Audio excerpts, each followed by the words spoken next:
Welcome, welcome, welcome, welcome. Let's go. What's up, Drew? Good to see you, man. See you. How you doing? Perfect. As always. Oh man, Daniel, what's up? What's up? Good to see you, brother. Good to Always see good you to- too, man. Thank Good to you, see you. bro. Heck Yes, yeah. sir. Always great to see you, Vinny. What's up, man? Always great to see you. Liam, great to see you. Joey is currently taking a leak. But he'll be back. He'll be back in a few. So we're just gonna give it a I'm few. here. Holy. All right, he's here. He's back. I just hear this guy as I'm leaving the bathroom. Joey's currently taking a leak. Taking a This leak. guy. Oh shit. Drew, Daniel, Vinny, Liam, what's up, guys? Jacob, long time no see, bro. Yeah, it's been a few seconds. Awesome. Let me pull up this. Here we go. Who's excited for this weekend? Excited, yeah. Oh yes. Did you guys see the itinerary? You guys check it out? I did, yeah. Oh yeah. Are you guys coming to the info session tonight? I'm gonna rip that for like a half hour after this, or however long it takes to get through questions or everything. But you Is guys that right coming to after? Is that right after this? Yeah, I just did it back to back. I figured there's gonna be guys on this that were gonna be there. So I'm going Yeah. to the dentist, unfortunately. you going to the dentist. Oh Yeah. man. I gotta put that on the GCal. There you go. Yep. I gotta get a Yeah. recurring dentist reminder. Yep. Yep. I actually went in like a 4-year span from like 15 through 19 of not going to dentist one time. Just, classic, just didn't go because Dude, I haven't been in like 3 years. It's crazy. well, that was me. Degenerate. And I thought it was no big deal. And then I had a tooth fall out, surprisingly. And so then I started going to the dentist. No shot. No, everybody right now is just like licking their gums. Everybody's just so conscious right now. Everybody's just like module. Yeah, we're gonna have to add a module to the updated base, a tooth health module. Oh man, this is hilarious. Woo. All right, dressed gentlemen. up. All dressed up, Joey. Yeah, man. I've been wearing this Power on. polo for about 2 days. I just feel good, I just feel good in it. Fits nice, fits good around the arms, around the pecs. Just got me feeling right. Got me feeling confident. Awesome. All right. All right, Gabriel. Get us started, brother. All right, team. So what we're It's gonna big be doing- day. It's big day. It's big day. It's the big It's day. The biggest. One of the biggest. One of the biggest days humanly possible. Yeah, absolutely, team. What we're going to be doing is we are going to initiate a 4-week series here where we dive into working through our eulogies. Now, Drew, I know you're here. You've already done the first part of this, but if anybody were to ask Joey, myself, or Drew, one of the most impactful things that we did on this life-changing, life-altering Croatian yacht trip that we have not been able to shut up about, it was this activity right here. And the activity that we're doing, again, is writing our eulogies. The purpose here of writing our eulogies is so that we can get extremely clear on exactly what needs to be removed from our lives and what needs to be added into our lives before the day that we die. So this is deathbed type conversations, right? Because when you look around cemeteries, when you look around gravestones, the things that are written on these gravestones are the things that people are remembered by. They're the things that the people did that lasted longer than those people's lives, right? Loving father, loving son, right? Giver, healer. So what we want to do is we want to figure out how can we start doing the things or start removing the things that are going to allow us to build those impacts and build the legacies that last longer than our lives ourselves. And the first step is clarity. The first step is what do we actually want that gravestone to say, right? The first step is actually writing the eulogy from the perspective of somebody who's describing us after we died. Does that make sense, guys? Joe, you want to add to that? I think the biggest thing here is just being hyper intentional with this. It's very easy to take this assignment, take this activity and block off 5-10 minutes and be like, all right, I did my eulogy, when this is something that's going to require a lot more depth than that. I know personally for me, the first time I did, I spent like 20 to 30 minutes on it. And then when I got home from Croatia, I blocked off another big chunk of time, probably more like 30 minutes to an hour, to read back through it and address it with, I don't want to say a sober mind, but I was also on a vacation, so somewhat of a sober mind, right? Come back to a comfortable environment, a normal environment, and redress it from that lens. So it's not something that you should just speed through like a homework assignment in high school and just get it done to turn it in. Because ultimately it's for the benefit of the doer, right? It's not for anybody else. It's not being graded. It's literally for you. The more time you put into it, the more you'll get out of it. It's for you and you only. There's no right answers. There's no wrong answers. It's just you and what you are trying to achieve and giving yourself a vision. I think additionally, yeah, go ahead, Gabe. Yeah, brother. I want to just continue to harp on the importance of this, guys. This is something that is so transformational for us, was so transformational for us, and continues to be, that we're updating the default action installation system in the next few months here, but we're going to be having a DACE 2.0, which of course all of you guys will be grandfathered into. And this is 3.0, baby. 3.0. Sorry, 3.0. You're right, man. I just, all these updates, I get confused, but this is 3.0. And this is going to be one of the first things that we do. It's actually somewhat in between coming up with our new positive self-identities. Like, that's how big a priority this is.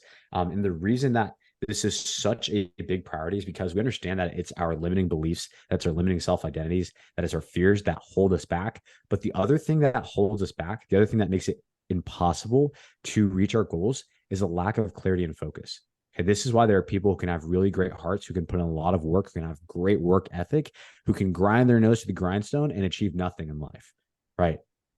Like, I can tell you guys for a fact that when I was in high school sports and played volleyball, I was the hardest worker in the room every single day, without question. I had all the heart, had all the leadership, had all the communication, but it wasn't necessarily always the best player.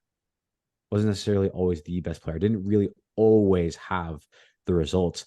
And that wasn't from a lack of willpower. That wasn't from a lack of discipline. It wasn't from a lack of work ethic. It was from a lack of knowing exactly what I needed to fix about my game. I was just doing a shotgun approach, trying to be the best player I could possibly be. And a lot of times we do that in life. We're just trying to be the best person we could possibly be. And we're connected to God, and we're connected to our men, we're connected to our people, and we're working hard and we're training hard, but we have nothing to show for it. Right? That comes from a lack of clarity. That comes from a lack of focus. That comes from a lack of directedness. And where do we actually put this effort, this heart into, right? Is that making sense, guys, on why this clarity is so important? And why we would hate for you guys to be the type of people who change their lives, have this fundamental shift in identity, this fundamental shift in heart, and put in all this work and all this effort, but don't actually get what you want, right? Same exact reason why my first 16 to 18 months in business didn't profit a single dollar. Same exact reason. Right? There was no lack of work ethic when you're waking up at 4 a.m., going to the gym, training, coming back, doing school, working on your business until 11 p.m. There's no lack of work ethic there, but complete lack of focus. If you were to ask me what I did throughout my day-to-day, my first 16 months in business, I couldn't tell you what I was doing. I can tell you that I was working my ass off, and I really wanted something to take place. I can tell you that was painful, that was hard, that was a struggle. I can tell you that I had to hype myself up. I can tell you that I was exercising a lot of discipline. Couldn't tell you what I was doing. Right.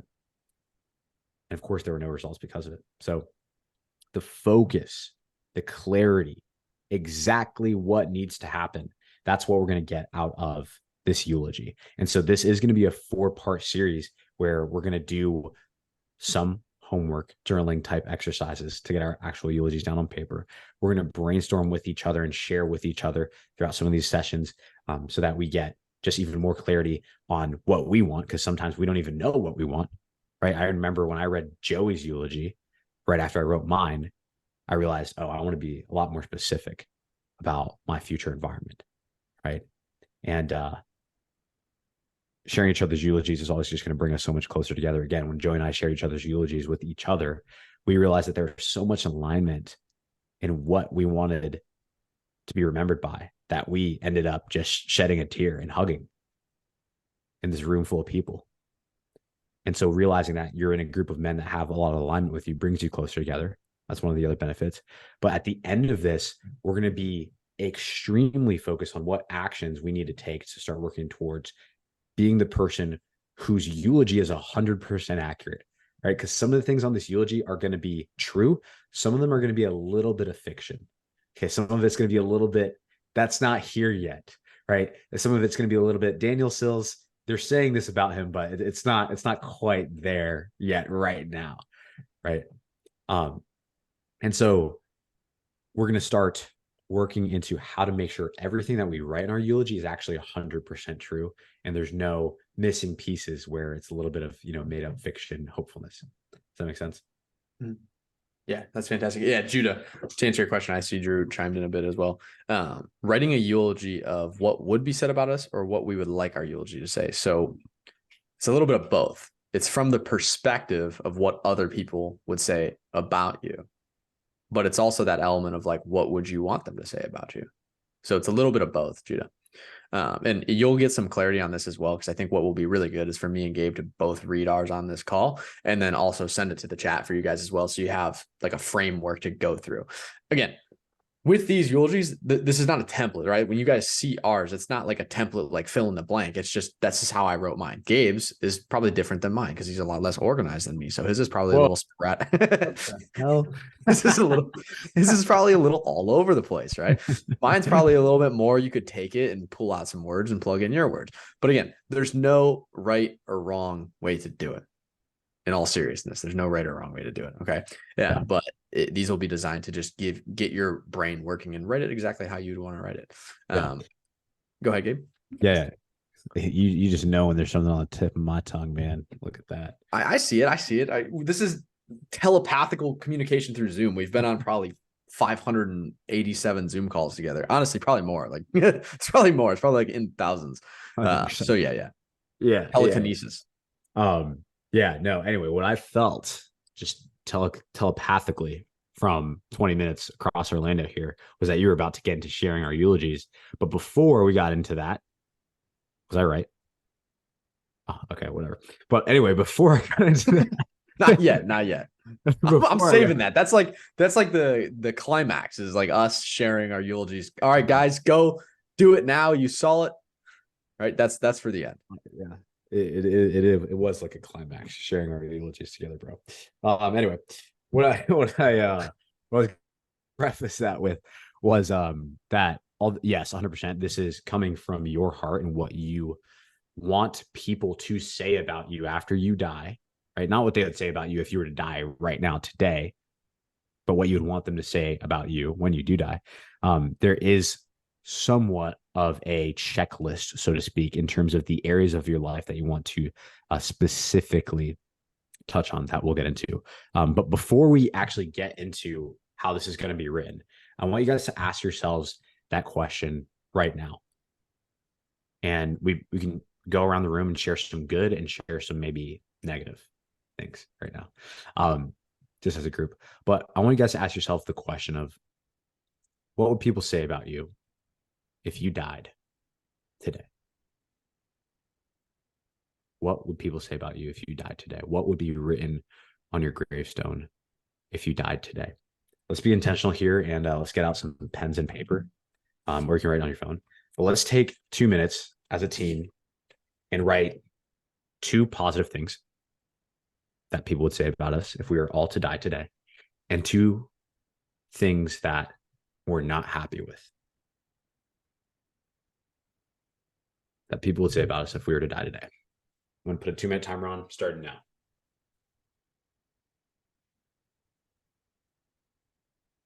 Just 2 positive things, Gabe. 2 positive, 2 negative. Cool. I was firing a message in the chat there.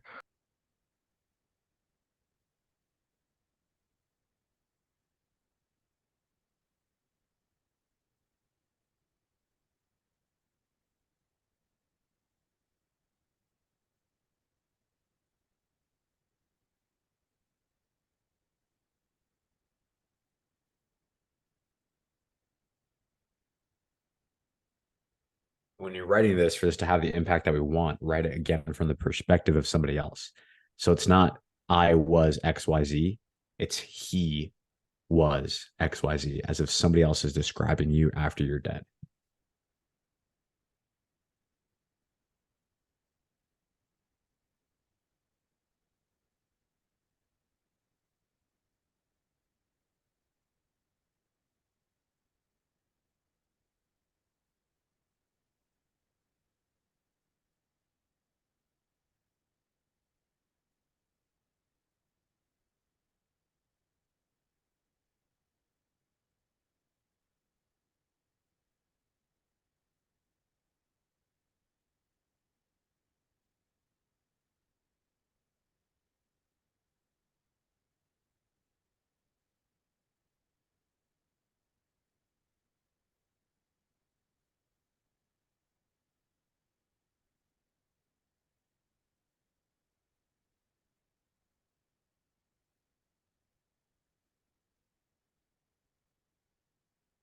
Going to give us another minute on top of this.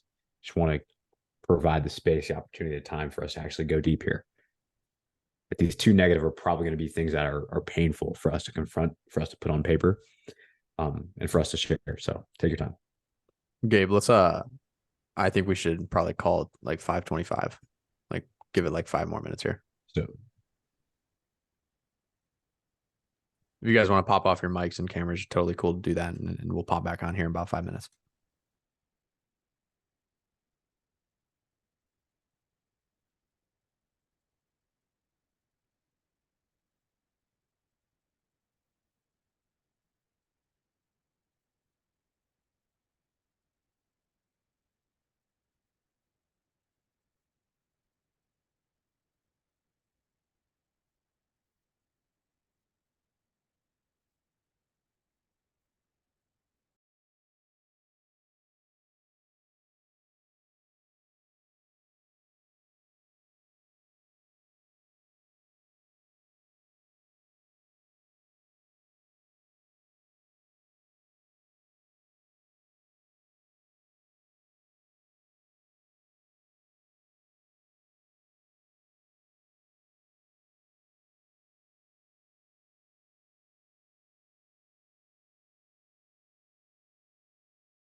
Jeff, what's up, brother? We are doing an exercise right now, getting started on the eulogy here. And one of the first things that we're working on is writing out 2 positive things and 2 negative things that the people in our lives would say about us right now in the eulogy. Gabe, if you want to give a little more background as well. yeah, Jeff, writing these two things down. What would people say about you if you were to die today? What would your eulogy say? We're writing down 2 positive things they would say about us and 2 negative things they would say about us. Sorry, Okay. Jeff, you didn't get any warm up there, brother. You just got thrown right into the fire here. Understand them late, so yeah, kind of with the with the kid today, so we're trying to find time. You're Appreciate good, it. bro. We got to mentally prep everybody before just going into the depths here. So just wanted to let you know it's all right. Feel bad. You're just getting thrown into the wolves here, but you'll get it done, brother. Appreciate it.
Ooh, about 1 more minute here, guys.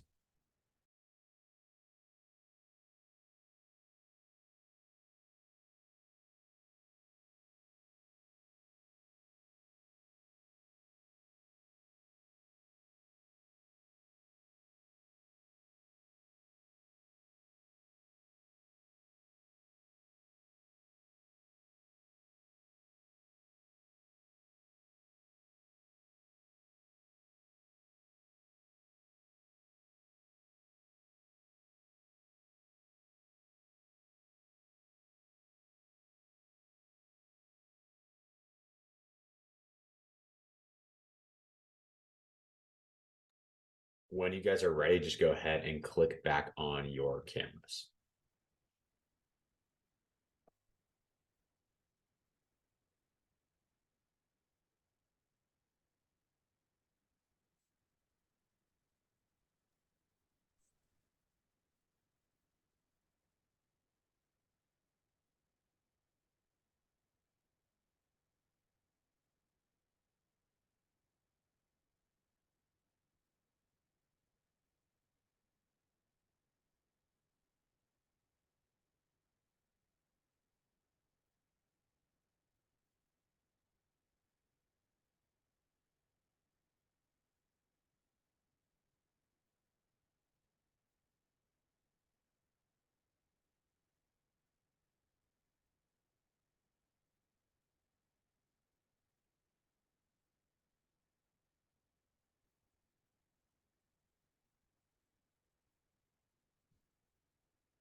Gabe, I think we're ready to rock and roll, brother. I'm pretty sure Vinny and Liam were off camera the whole time.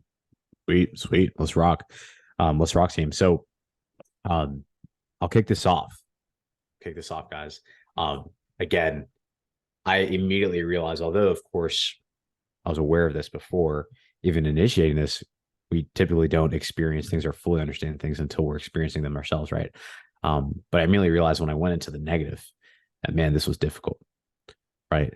I know whenever we're writing about something negative or something that is painful or something that hurts, I find myself thinking it and having almost a pause before I actually write it out, right?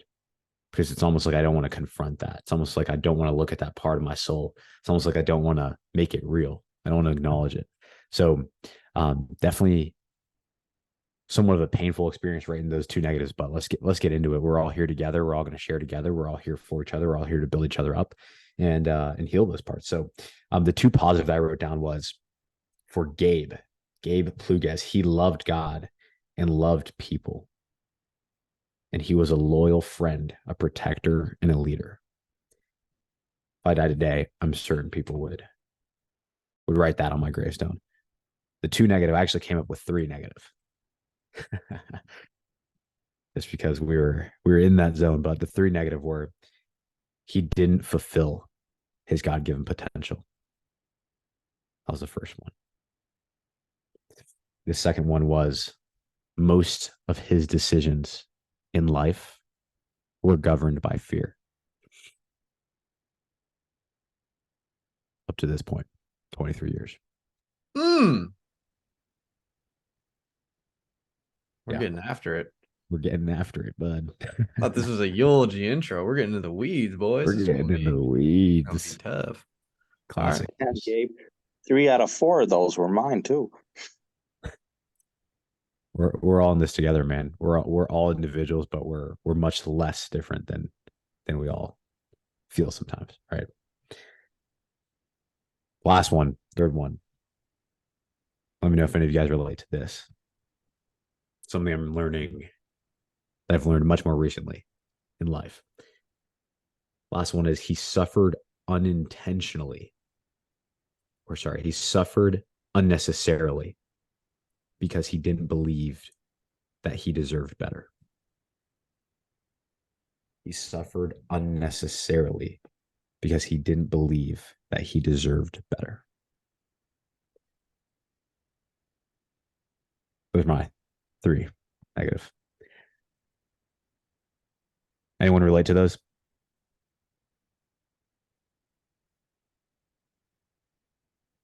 Potential, baby. We're young, brother. We're young. We're all young. We all got a hell of a lot of potential left here. Oh, yeah. Joey, you want to share yours, bro? Absolutely, brother.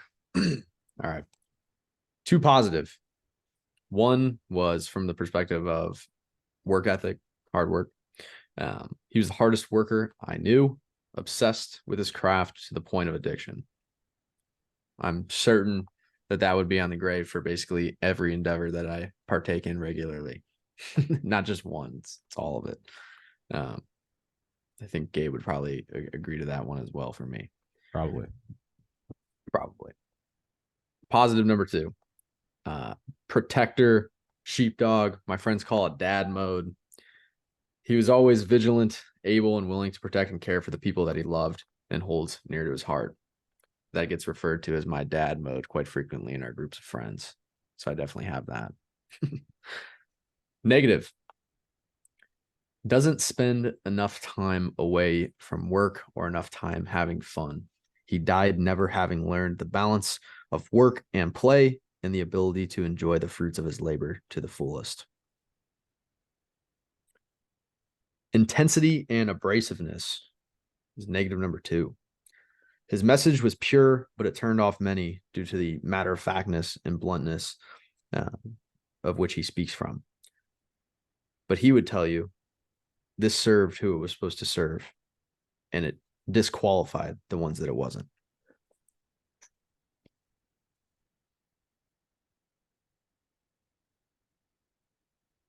Hey, bro.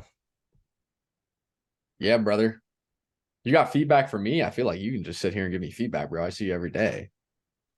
Do I got feedback for you? Yeah, bro. Absolutely, man. I mean, I would 100% describe you as a hardest worker that I know for sure. And vigilant sheepdog protector, 100%. And yeah, I could see you needing a little bit of that, not a little bit, but a lot of that balance between work and play. I'm the one that wants to do nothing. Just so you guys have context. It'll be like making weekend plans. I'm like, no, home. I'm not leaving this room. We have work to do. Yeah. The trenches are calling my name. They had to drag me by my toes to go to a concert on Friday. Yeah. Same here. 100%. But I want to make a point here for you, Joey, and for everybody. Yeah. That sometimes these behavior patterns, as long as they're coming from a place of just pureness of your heart, right? Where you are truly trying to love as much as you can, love God and love people. These can serve you for a period of time, right? Like this thing that we're talking about, how Joey didn't really have a balance between work and play, right? Like that is serving him for this period of time as he has all this responsibility on his shoulders and he is supposed to be conquering and building and sacrificing, right? So that's okay. But he's acknowledging that that's not how he wants to be remembered. He's acknowledging that this complete all-in self-sacrificial, no enjoyment mode isn't part of his identity, right? It's just a season that he's in. So it's okay to acknowledge that sometimes we have these behavior patterns for a season to get us to a certain spot, right? To help build and support the identity that we actually want to be remembered by. So, Thanks, brother. Yeah. Who wants to take this next one? I can do that, Gabe. Please. I I had a few more than two of each also. For positives, I think most people would agree that, Jude always cared for and loved those around him. Also, very similar to what Joey said, Judah worked harder than most anyone I know. That's one thing I've done my whole life. Anything I put my mind to, I do obsessively and with an energy that most people can't match. For the negatives, it's saying, and speaking of doing things from fear, maybe even thinking of this as a negative is a bad thing, but Judah never fulfilled his dreams and lived up to his potential. And I'll be honest, I have fear of that. I have fear of that continuing forward. And I know that's not a good place, and it's not a good place to make decisions in fear. So that's something I have to work on. But also, Judah wasn't always consistent and would often lack direction. And I guess as a third one, Judah often had a very negative disposition and could complain a lot. Things I'm not proud of, things I want to change, but things that definitely have defined a lot of my life that I'm working on rewriting the narrative on currently. Thanks for having the bravery to share that. Yeah, brother. Appreciate it. I think I agree with the first one the most, Mr. Judah. You're one of the most lovable dudes I know. You're in the chat just loving on everybody all day, brother. You've been in there for months on end, just loving on people, dude. Yep. Everybody here can see that. I'm excited to see your full eulogy, Judah, because there is so much more positive than negative. There's so much more positive. There are going to be so many things that you write that you want to be remembered by that are already true. I'm excited to see your full eulogy, man. Thank you for sharing. All right, let's take next. Oh, I was gonna have Judah pick somebody. Oh, Drew's got it. Ah. Ha But he was a loyal friend, brother, uncle, son. He was respectful, generous, and kind to everyone he came across. Negatives, never satisfied with the level of success he had. And he waited too long to fully enjoy and embrace life. Woo! Drew, you and me, man. Look at us. Look at us fun killers over here. I'm just kidding, brother. I'm just kidding. But yeah, dude, I can obviously relate to that a ton. Especially like the I didn't write this on mine, but never satisfied with the level of success, right? I think that's something that a lot of guys can relate to here, whether or not they wrote it down in the eulogy. That's just the nature of being a man, especially a man that's in a group like this. If you're in this room, you're definitely a type A, red-blooded, high T guy that wants to go out and achieve. So I bet you there's a lot of guys, probably every hand in this room would go up if they can say they can relate to that. Absolutely. Good thing you're aging in reverse, Drew. Exactly. So, He is aging in reverse. He found the fountain of youth. It's DK. Drew, you want to pick the next guy, brother? sure. Let's see if anyone's looking up. Jeff, you're looking. Jeff got.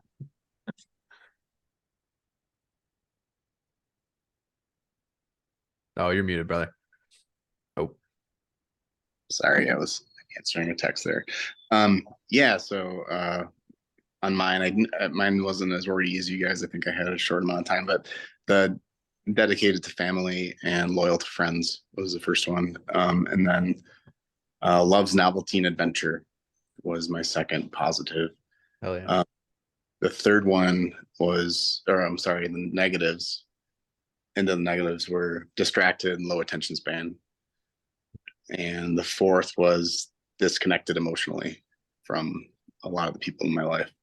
I think I couldn't really connect to the one Gabe said where I didn't believe he deserved better, because I think I've missed a lot of opportunities that I could have been in a better spot. Like, if I would have listened to some mentors, listened to some people who were trying to guide me. So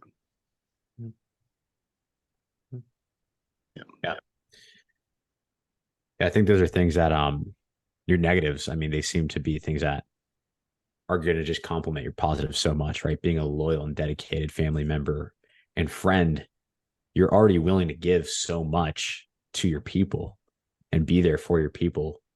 Now it's just about continuing to be open for your people. Yeah. So I think that's going to be really natural for you as you continue to focus on that and continue to find the action tasks that tactically allow you to progress on that. Yeah, I can see that. Willie. Thank you for sharing, Jeff.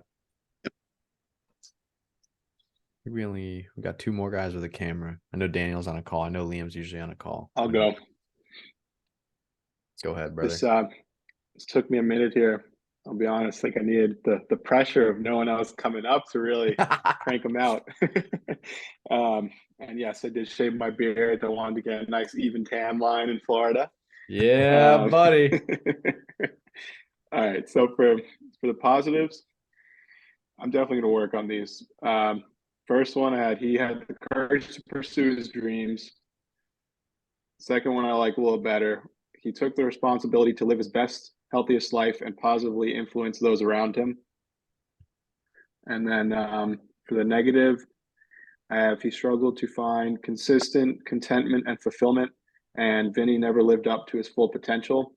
And then I have a neutral. He didn't get to where he wanted to be, but he was happy to not be where he used to be.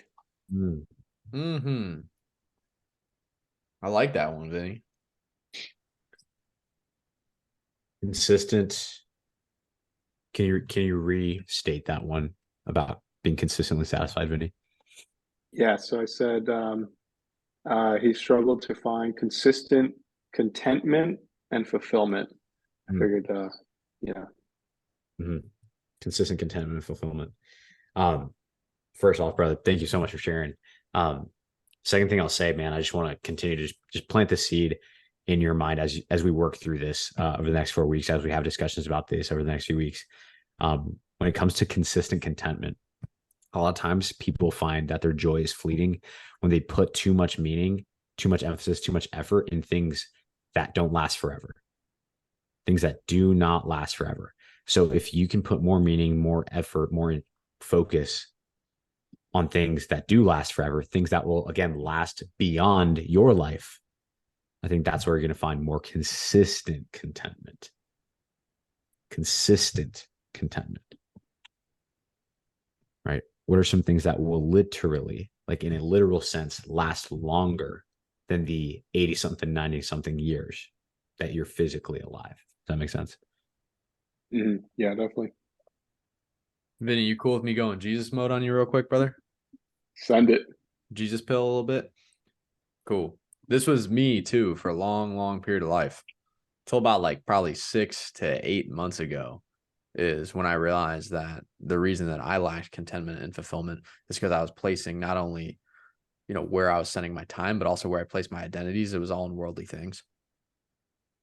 Worldly things can all be taken away from us. And talking to Joel as well, I know you were on the Bible study last week. Like, dude, all you guys need to like follow Joel on Twitter and message that guy and like his stuff and just be friends with Joel, because like this dude has like transformed my life.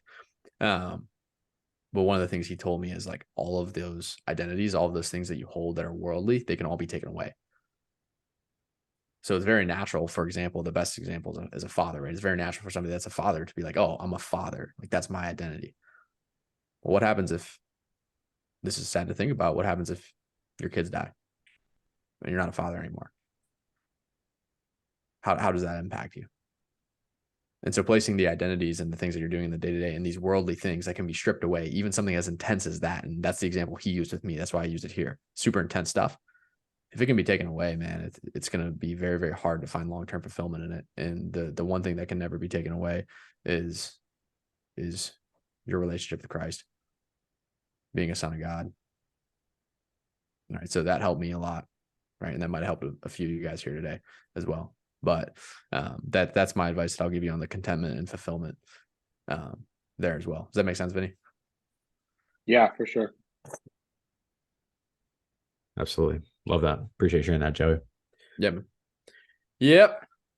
All right, Jacob, I saw you sit up in that chair.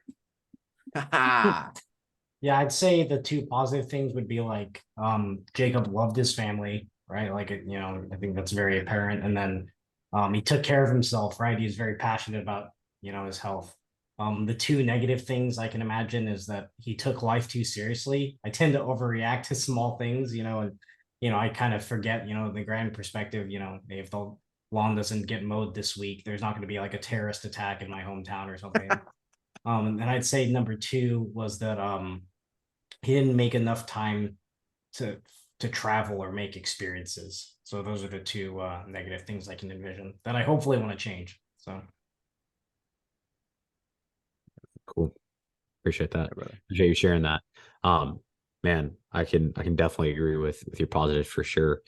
And I think that especially with the negative of making enough time to travel and train, or travel and prioritize experiences, that's one that with some action tasks that we're going to be doing these next few weeks, I think that's a lot simpler and it's a lot easier of a mountain to climb than you probably think, bro. Mm-hmm. Mm-hmm. Newsom almost got Vinny to buy a Tesla in Nashville. There's mountains that can be climbed really quick. I thought Vinny was going to pull the trigger sitting on that couch. Son of a gun. Oh, man. He texted us the other day. He said, did Vinny buy the Tesla yet? I was like, yo, how do you still remember that shit? I can't face him until I get it soon. I'm going to get him on the Zoom call right now then. His son's coming this weekend. He's probably going to have like a little incel there. He's going to be like, so Vinny, little Gabe Newsom is going to be in your ear about that Tesla, brother. Mm-hmm. Yep. Awesome. Daniel, you still want to call for work, brother, or do you want a little spotlight here, brother? I don't know if I necessarily want a spotlight, but well, you got it, brother. It's yours now. I mean, I wrote down quite a bit, but I'll pick a couple. Mm-hmm. Two positive things were that Daniel was a very giving and generous person, that he cared deeply for others, and that he refused to see nothing but the best out of anyone and anything. And two things I wouldn't be okay with were like Gabe said, he had so much potential. And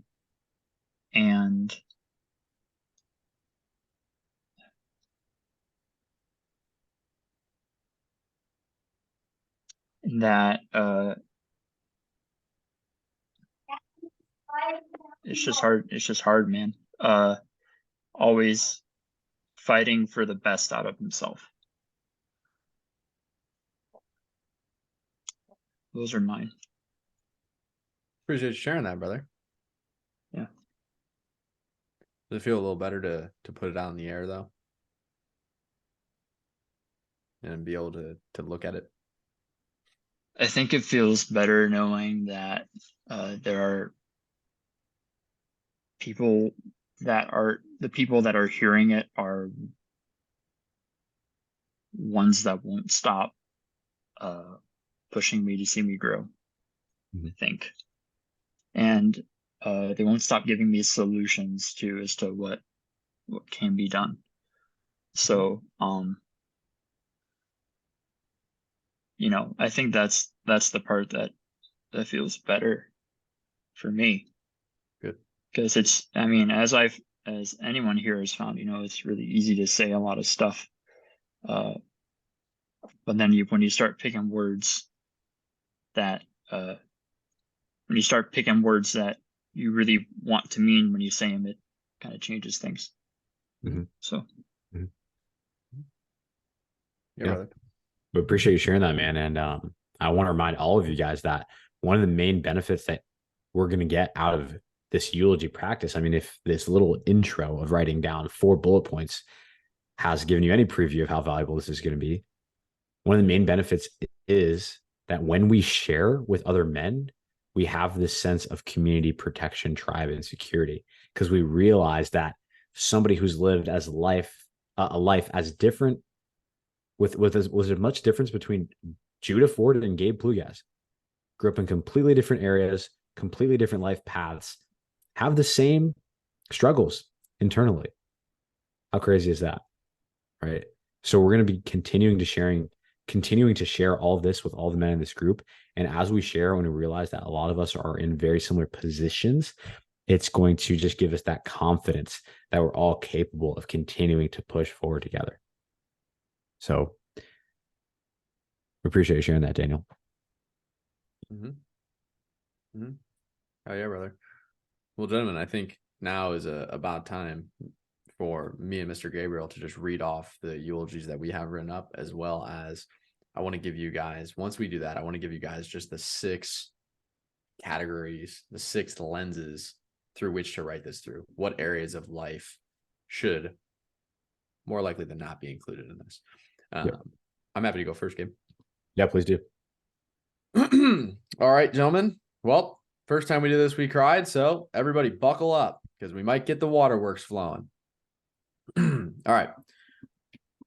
Joey was a lifelong entrepreneur who spent his days building, scaling, and leading impactful companies across the 7 mountains of biblical influence: family, religion, education, media, entertainment, business. And I put media again. Whoops. His first successful and most acknowledged venture, Default Kings, allowed him to positively impact the lives of millions of men that he saw as just like his father once was. These men were pulled out from lifelong struggles with health, self-belief, leadership of themselves, and leadership of their loved ones. Him and his best friend and business partner, Gabe, healed these men and allowed them to break generational curses. This venture provided him his first source of significant capital that he then leveraged to continue spreading the influence of the kingdom and our Heavenly Father to each individual mountain. Joey set an example of health and discipline for all those around him. He helped inform the masses of the misleading information around what it actually takes to be healthy and led charges against the Money First campaigns pushed by corporate health organizations and big food. That's for my tinfoil hat appreciators right there, boys. Joey was married young to his beloved wife. They spent their years raising 4 beautiful children up in the compound in plush green Tennessee mountains. From as young as Joey could remember, all he wanted to be in life was a father and a husband. Not only did he receive this dream, but he prospered in it. He showed his daughters what to look for in a husband by loving, respecting, and protecting their mother unconditionally. He showed his sons what it took to be a man by protecting and providing for his family, but by also being a man of principles, a man that stands on what he believes in and is willing to die for. Joey structured his entire entrepreneurial journey and life principles around the Word of God. He was a leader at his local church and volunteered his time growing the men in his community as leaders, fathers, and husbands. This was just the tip of the iceberg of his philanthropist, it's a hard word to say, guys, endeavors. Outside of his companies, he had multiple nonprofit organizations that he used to combat sex trafficking, support veterans, and support first responders, as well as suicide prevention, specifically amongst the male population. Woo! No tears this time, guys. That's progress. Just a little dampening. Nothing flowing though. Thanks for sharing that again, bro. Yep. Yeah, man. I remember the first time I read that and just hearing how much alignment there was between how we both want to be remembered, and just I remember that being a huge moment where we grew a lot closer together, bro. Yeah, bro. Absolutely. It's your turn to see if you can tug the tears back, brother. Good luck. Oh man. All right. So I think before I get into mine, I'm gonna give you guys the 6 kind of checkpoints that you want to hit on, just so you start to think about how we're writing these things. The first thing you want to make sure is covered in your eulogy in some way, shape, or form. Again, this does not have to be in order. It doesn't have to be once. It could be a million times over. It's just, it has to be there. Is how he used his time, how he used his finances, okay, how his health was, how his relationships were, how his spirituality was, connection to God, and how his giving was. Time, finances, health, relationships, spirituality, and giving. Time, finances, health, relationships, spirituality, and giving. We will put those in the summary, of course, after this is uploaded. But getting into it, my eulogy here. Gabe Gabe Pluguez was a loving father, husband, brother, friend, son, and leader. He used his time to connect with and inspire every person that he crossed paths with. He amassed world shifting levels of wealth that he used to show people of the world the blessings that God has for them. He was an athlete whose body never, ever limited his ability to live in his purpose. In fact, his health and body was a tool of influence, of impact, of protection, and of encouragement to others. His relationships were passionate, trusting, and loving without reservation or doubt. He gave his wife, children, brothers, friends, and parents, and his associates every ounce of love in his heart, and he opened his heart to receive their love. His life was a mission to honor and glorify the Almighty God. He was tuned into the soft whisper of God's voice, and he responded with deep, decisive, certain boldness to God's commands. Every ounce of his effort and wealth was used to change the health, wealth, and relationships of all the people on earth. He gave openly to the man on the side of the street and to the most powerful leaders of the world. He used his wealth as a tool to bless others.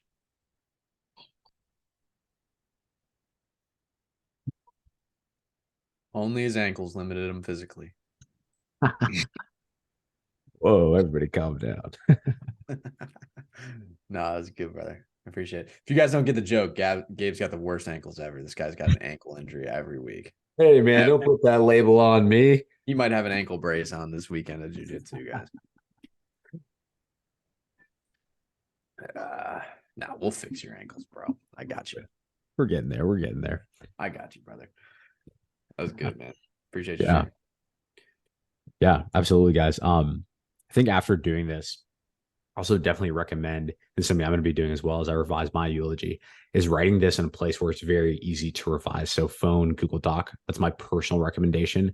We always talk about how there is power to putting pen to paper, of course, requires more effort. You have to be a little bit more decisive.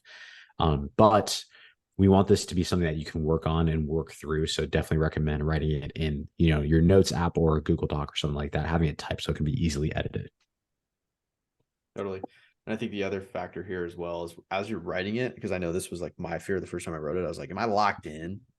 Like, is this it?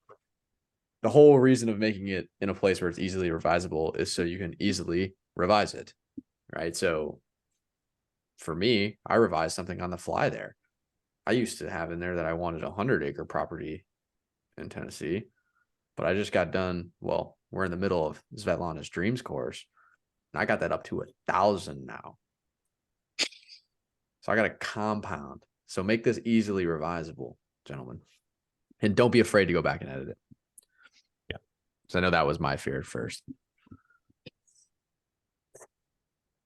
Yep. Yeah. Awesome. Great stuff. Guys, so again, like the action, there is an action task after this Iron Sharpens Iron call. And the action task is writing your eulogy. Okay, writing your eulogy. And you want to make sure that you hit on those 6 points at some point during your eulogy. There you go. Hold up. We lost him. Who did we lose? These 6 points. I just want to repeat them one more time for everybody. I got him, brother. Rip him. Time, finances, health, relationships, God and spirituality, giving. Beautiful. Yeah. Remember the only other real rule to this is writing it from the perspective of someone speaking about you after you've died. Right. So it's not I am, it's he was. Does that make sense, everyone? Yep. Hell yeah, gentlemen. Does anybody have any other questions? Any follow-up, any questions or anything? Everybody understand the 6 points or have anything there? I think I found myself being more bothered by what people wouldn't say about me, which I thought was interesting. Yeah, brother. Yeah. That's a good frame. Yeah. When you write these eulogies, Daniel, for everybody here, remember you're writing what you want them to say about you. Okay. Mhm. So what would they say if you lived your ideal life, if you completely fulfilled your potential and you lived a life that was in perfect alignment with your identity? Right. So when you write this, you shouldn't be writing things that you're bothered by. Does that make sense? You should be writing the things that you're happy with now and also aspiring towards. Does that make sense, Daniel? Yep. Beautiful. Beautiful. Gentlemen, I have to skate off a little bit early. I'm going to go start up the info call for the retreat. But love having you guys here. The only other action task is just try to be here next week and the week after that and the week after that. So it's a 4-week series. So that's the only other action task, is do your best to be here. If not, you can always watch the recording and get the action task from that. But obviously this is probably a lot more impactful when you're here live and can share this together. So love you, dudes. If you're coming to this info call for the retreat, I will see you in there. Other than that, I'm gonna peace out real quick though. All right. Later. You Guys, that's all we have for today. Any other way I can serve anybody who's here? Good. Heck yeah. Awesome. All right, team. See you guys on the rest of the calls this week, and see everybody in Florida. Let's freaking go. Thanks, Gabe. Have a good one. See you guys Yes. soon. Bye.